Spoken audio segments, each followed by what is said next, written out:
Hey guys, welcome back to Road Mechanics. Today we're going to show you how to bleed the cooling system, the air out of a cooling system on a Dodge Chrysler.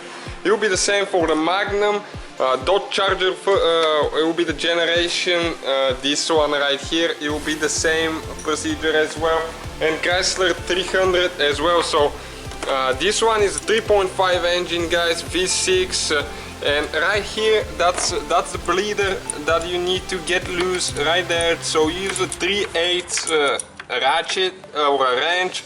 Wrench is more convenient, but do not use a 10mm. 10mm is a little bit loose and you will mess it up. After that, you need to get a hose, clear hose preferably, so you can see what's happening. And you can get those pretty inexpensive at the store, or just use from something else. Heat it up a little bit, and that way you can push it on top of the bleeder right there once you get it loose.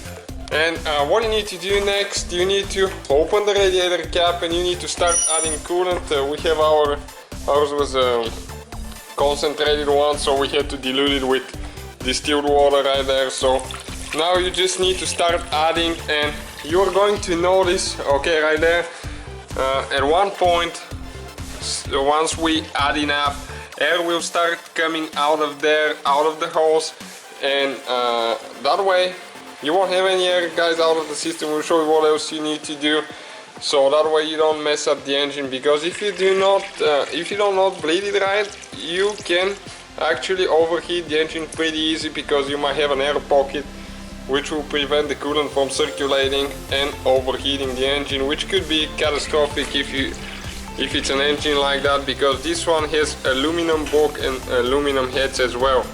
So keep adding. As you can see, ours right now is full there, but it will take it slow. If you need to, you can open the bleeder a little bit more.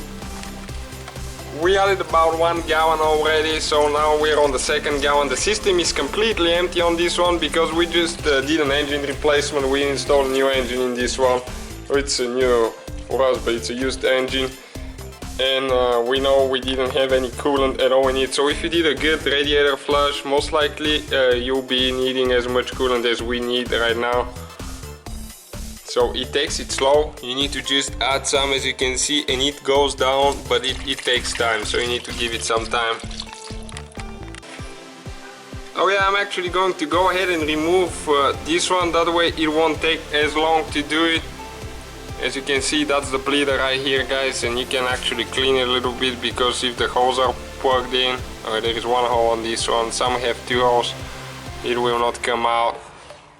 And just go ahead and add more. We're almost on the 2nd gallon. As you can see, it takes some time, and you can see the air coming out of there, still air, and when the liquid starts coming out, I'm going to install this one, but that way it will take less time to do it.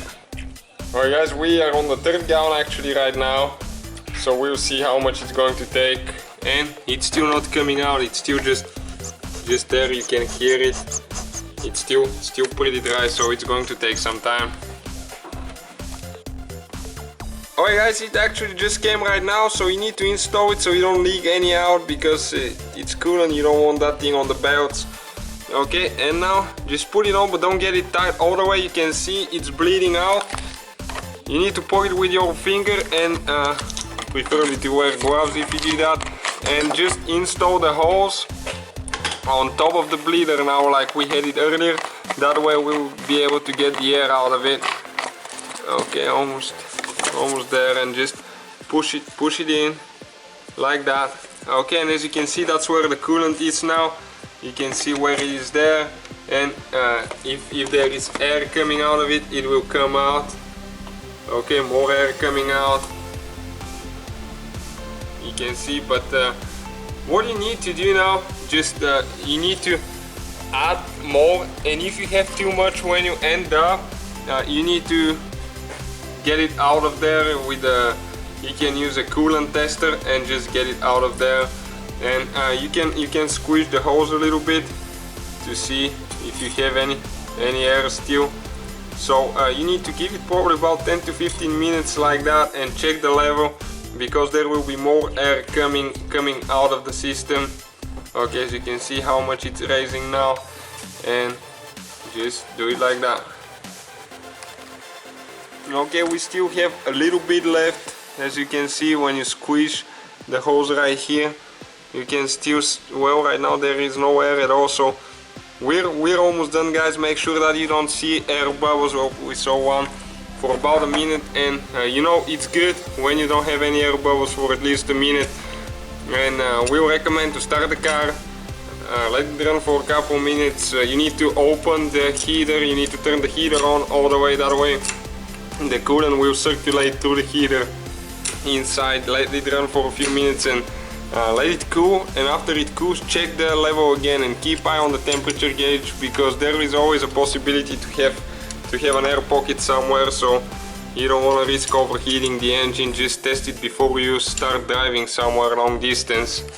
Okay, so that will be the whole procedure, guys. Hopefully the video was helpful. Don't forget to subscribe and give us a like. We have a new video on our channel every day.